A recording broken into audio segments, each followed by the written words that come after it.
Lo dijo en la primera hora. 8:20 en la mañana, seguimos. Más adelante estaremos generando una visión externa sobre el proceso electoral en Ecuador y lo que pasa en América Latina, lo de Argentina, por ejemplo, de Javier Milei en los últimos días, que ganó las PASO, que son estas elecciones primarias y que, digamos, constituye siempre un preámbulo del proceso electoral previsto para octubre próximo en ese país. Hablaremos con Daniel Iboscus más adelante. Antes, Ramiro Vela Jiménez está con nosotros. Él es radiodifusor de viejo cuño, ni tan viejo, porque no es tan viejo, y hoy incursiona por primera vez en la política. Ramiro es candidato a la Asamblea Nacional por la provincia de Tungurahua, auspiciado por Centro Democrático, y entiendo hay otras organizaciones políticas que lo respaldan. Ramiro, bienvenido, ¿cómo vamos? Gracias, Fabricio, un gusto saludarte a la gente en Sonorama a nivel nacional y por supuesto en Tungurahua. Ni tan viejos porque vamos ahí separados por 5 meses, pero bueno, acá estamos. Es el momento político, un momento histórico que nos hace participar. Creemos que ya debemos dejar de ser meros espectadores, de ser los medios de comunicación muchas veces críticos, muchas veces el canal para que la gente pueda proyectar lo que siente en el país, pero nos toca involucrarnos en un momento que para mí es terrorífico, luego de la muerte de Fernando Villavicencio, que aún la sentimos, más allá de preocuparnos, la sentimos como propia porque no hay seguridad en el país.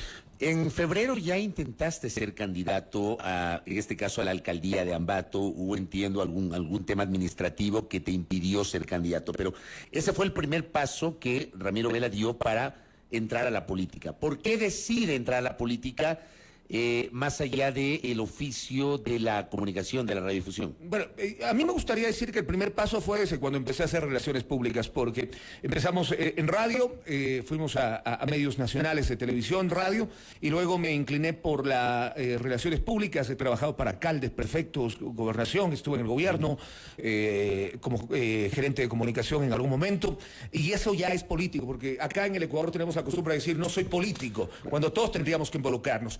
Y intenté, hace 10 años que me venían proponiendo que ingrese a la política partidista, no lo había hecho. Ahora en las elecciones de alcalde hubo 2 movimientos que generaron una alianza. Lamentablemente uno de esos movimientos, para mí, hubo algo encerrado ahí. No es nada oculto que hay muy poca credibilidad en la función electoral, en el Consejo Nacional Electoral. Una persona aparentemente culpó al sistema de no haber subido un documento, lo que pudo haber subsanadose ahí mismo en el Consejo Nacional Electoral, pero hubo muchos poderes políticos.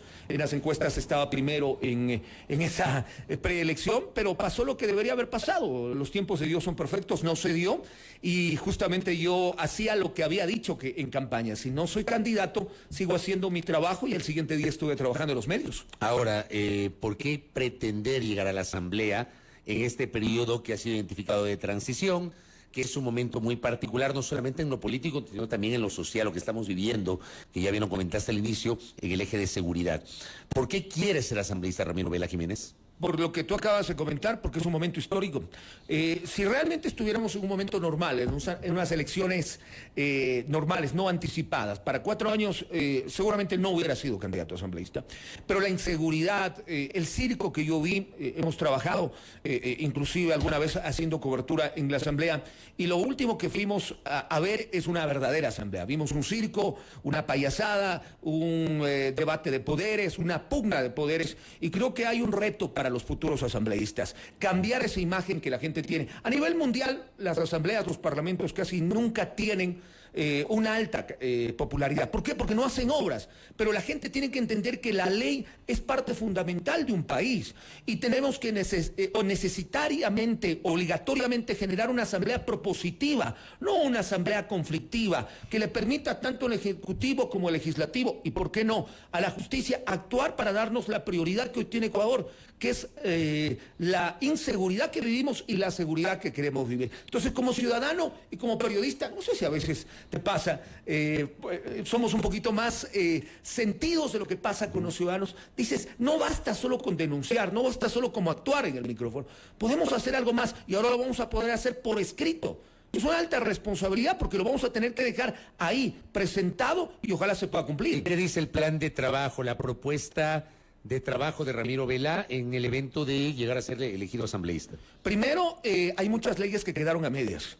Y la gente no habla de aquello. Todo el mundo te habla de hay que generar nuevas leyes. Tú y yo sabemos que generar una ley en la Asamblea demora entre 1 año y 1 año, 2 meses. Si nos ponemos solo a proponer generar nuevas leyes, seguramente no va a alcanzar el tiempo. Pero el tiempo va a alcanzar primero para revisar varias leyes que están para segundo debate, otras que tienen que tener reformas exclusivas y lo más importante, generar una agenda legislativa que nos apoye en 3 puntos. El primero es la seguridad. Sin seguridad no hay trabajo, sin seguridad no hay inversión extranjera y sin seguridad el miedo va a seguir, como decía el Chapulín, al momento que no cunde el pánico, nos va a seguir atacando el miedo a los ecuatorianos y necesitamos vivir en paz. Y habría que reformar leyes, reformar el Código Penal. ¿Qué otras leyes habría que reformar y hacia dónde deberían apuntar esas reformas, Ramiro? Por ejemplo, creo que es importantísimo reformar la ley de la función judicial. Porque, ¿qué es lo que nos pasa cuando damos noticias? ¿Qué te dice un juez? ¿O qué te dice un fiscal? ¿O qué te dice un magistrado? La ley no me permite. ¿Por qué le das medidas sustitutivas? Porque la ley así lo establece. Necesitamos generar acciones, que las medidas sustitutivas solo sean en casos extremos, pero no podemos tener medidas sustitutivas en caso de asesinatos, en caso de crímenes, en caso de robo. ¿Tú te consideras más punitivista? Es decir, ¿hay que incrementar las sanciones que establece la ley en el ámbito penal? Hay que incrementar y hay que hacer que esas acciones sean realidad, porque algún momento leí un libro donde decía, cuando la justicia tarda ya no es justicia, tenemos que ser más ágil de la justicia. Miren, la muerte de Fernando Villavicencio, lo que más me duele a mí, no sé si le pasa a los ecuatorianos, es que primero vienen desde afuera pateando la puerta entrando al Ecuador, a matar a un ecuatoriano, más allá de matar a un candidato, matar a un padre de familia, a un ser humano, como nos duele la muerte de cualquier persona. Pero gente que viene de afuera entrando así, como quiera a Ecuador. Y segundo, 2 de los involucrados en el asesinato estuvieron presos 15 días antes y salieron con medidas sustitutivas. Eso quiere decir que algo se está haciendo dentro de la justicia y que no se ha corregido. ¿Tú eres partidario de que se pida a los extranjeros pasado judicial para ingresar al Ecuador? Yo soy partidario de que se pida pasaporte y pasado judicial. Yeah. No podemos seguir abierto la puerta de par en par para que entren otros países. Tú y yo estuvimos en el Mundial hace poco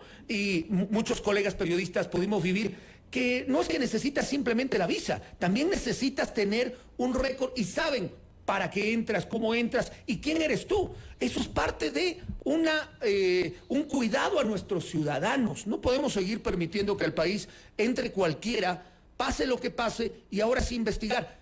Pueden encontrar a los actores materiales, ya los tienen, a los intelectuales, pueden encontrar a la gente que sigue insultando por redes, pero si no vamos al fondo, nadie va a revivir ni a Fernando ni a ninguna persona que sea causante de esta inseguridad. Ahora, ¿cómo establecemos una diferencia entre, claro, el establecer medidas de control para el ingreso de extranjeros y que eso no necesariamente signifique una suerte de actitud xenófoba del Estado ecuatoriano? Teniendo el sentido común. Es que cualquier país tiene ese derecho, ¿sí? Y más aún cuando estamos en emergencia. Si no estuviéramos viviendo la inseguridad que estamos viviendo, seguramente el tema ni siquiera estaría en la mesa. Que siga entrando todo el mundo y que siga viniendo la gente que quiera ingresar de paso o a quedarse en el Ecuador. Pero es el momento. El problema es que nosotros no actuamos en base o con las leyes o con la jurisdicción o el Ejecutivo no actúa en base al momento. No pasa lo mismo que pasa ahora hace 10 años o no pasó. Entonces, el momento te exige a tomar medidas drásticas y el Ejecutivo necesita el apoyo del Legislativo en el tema legal y el Legislativo necesita que el Ejecutivo haga cumplir lo que las leyes dicen. Si Ramiro Vela Jiménez se convierte en asambleísta, digo que con el respaldo del Centro Democrático, ¿verdad? Sí, esa es la organización política. Mucho se habla y mucho se discute, obviamente, que legisladores de las asambleas o de los congresos que llegan auspiciados por organizaciones políticas pequeñas o son muy pocos de esa organización política, o solo es un legislador de esa organización política, terminan siendo funcionales al poder político de turno. En la última asamblea, legisladores de grupos políticos minoritarios o legisladores que se autodenominaban independientes terminaron aliándose con el gobierno del presidente Lazo y conformaron el bloque de acuerdo nacional, denominado BAN. Creo tenía 12 legisladores y con los independientes tuvo un bloque de, me parece, 23, 24 legisladores. Si tú te conviertes en legislador por esta organización política, ¿cuál va a ser tu proceder en este escenario que te planteo? De sentido común. Vuelvo a repetir que creo que es el sentido más importante. El problema de la anterior asamblea es que se generaba en base a tendencias políticas o ideológicas. Y yo creo que el momento del Ecuador, más allá de las ideologías que podemos tener cada uno de nosotros, tiene que hablar de objetivos. ¿Y por qué? Permíteme rápidamente, ¿por qué estoy en este movimiento, en este partido? Porque primero no soy un afiliado. Y segundo, la ley te obliga a que alguien te patrocine, pero yo no he firmado ninguna camisa de fuerza que me diga tú tienes que ir a firmar así, a votar así. Nosotros vamos a generar un verdadero acuerdo. Mira una de las propuestas que yo he hecho y que lamentablemente nunca se cumple, que los asambleístas de las provincias podamos conversar primero internamente, los cuatro asambleístas por Tungurahua, para generar verdaderamente acuerdos en base a lo que nosotros hemos ofrecido o hablado en campaña: seguridad, trabajo, inversión extranjera. Eso es vital. Si hay que votar por algo que le beneficie al país y el bloque o algunas personas de ese bloque no están de acuerdo, seguramente lo haremos. Es lo que la gente quiere, que los asambleístas pensemos de manera nacional y no en base a una ideología, y peor en base a un líder. ¿Por qué con Centro Democrático, Ramiro? Primero porque fue el primer movimiento que me abrió la puerta. Yo recibí varias propuestas, en realidad 5, muchas de ellas con algunas exigencias. Yo recibí inclusive una propuesta de un movimiento que me decía, pero hay que firmar una carta de compromiso o de identidad con el movimiento, por si acaso luego quiera irse y ser independiente usted, y esas cosas creo que deben acabarse en la política. Y segundo, porque hay que ser coherente. Fue uno de los movimientos que apoyó mi precandidatura a la alcaldía, y esto de cambiarse de camiseta de un lado al otro no me parece. Pero no eres adherente de Centro Democrático. Soy auspiciado por Centro Democrático. ¿No piensas ser adherente de Centro Democrático? La verdad, si no es necesario, no. Yo creo que la política, es que hay un vacío ahí en la Constitución. Todo el mundo te dice que todos los candidatos pueden ser, que todos los ciudadanos tenemos el derecho de ser candidatos, pero no es cierto así, pues. El Código de la tienes Democracia que tener el paraguas de un partido. te obliga un patrocinio. El tema es que muchas veces, y vas a coincidir conmigo porque se ha visto en la política, hay candidatos que en la elección de un año se presentan con una camiseta, en la siguiente con otra camiseta y en la siguiente con otra camiseta. Estás hablando de Tungurahua. Ahí hablamos y del país. ¿Ya? Pero en Tungurahua está ahí pasando hablamos de eso. falta de inconsistencia ideológica. Correcto. Y política. Y eso es lo primero que la gente debería ver, pues. Porque yo no puedo decir que hoy esto es rojo y mañana esto es blanco. Y eso es parte de lo que nosotros desde la prensa, y lo digo porque esa ha sido mi formación, inclusive cuando estuve en la universidad, parte de esa formación es que tienes que tener coherencia entre lo que dices y lo que haces, pues. Por ejemplo, si yo hubiera cambiado totalmente de movimiento de quienes me auspiciaron para una precandidatura a la alcaldía y hoy aparecía en otro color, yo te aseguro que la gente me hubiera reclamado. Es más, yo no me hubiera sentido conforme con aquello. Y es lo que pasa en Tungurahua con varios candidatos que perdieron una alcaldía, que perdieron una prefectura, que ya fueron asambleístas y ahora aparecen con el otro lado de la moneda. Y con esto termino. Ideológicamente y políticamente, ¿en qué cree Ramiro Vela Jiménez? Yo creo en que el país todavía tiene esperanza. Creo que ni hay izquierda desgastante, ni creo que hay extremo de derecha. Creo que hay un centro donde lo que nos tiene que mover es el momento país. Pero tienes ideología. Claro que tengo una ideología, casi siempre. Y si me dices que no tienes ideología, me muero. Todos tenemos ideología. Todos tenemos ideología, es como decir no soy político. Yo tengo una ideología definitivamente vinculada al bienestar social. Yo creo que muchísimo en el tema del marketing social. Yo creo que la parte administrativa y la parte de las autoridades tienen que generar ese servicio que muchas veces no te da lo que te da la empresa privada, que es el recurso económico, pero que te da la calidad de vida de los ciudadanos. Y eso tiene que venir de la mano de un trabajo conjunto. Por eso creo que la próxima Asamblea Nacional tiene que evitar la confrontación y la polarización que tenía la otra asamblea, por eso se fue con el 4%, y ser una asamblea propositiva y sobre todo una asamblea que vaya de acuerdo a la realidad de lo que está viviendo el país. Ramiro, gracias por el tiempo. Muy amable. Gracias a ti, Fabricio, es un placer y para mí un gusto estar con vos. Gracias. Ramiro Vela Jiménez, candidato a asambleísta por la provincia de Tungurahua en representación de la lista 1 de Centro Democrático. 8:34. Primera plana. Todas las noticias, todas las voces.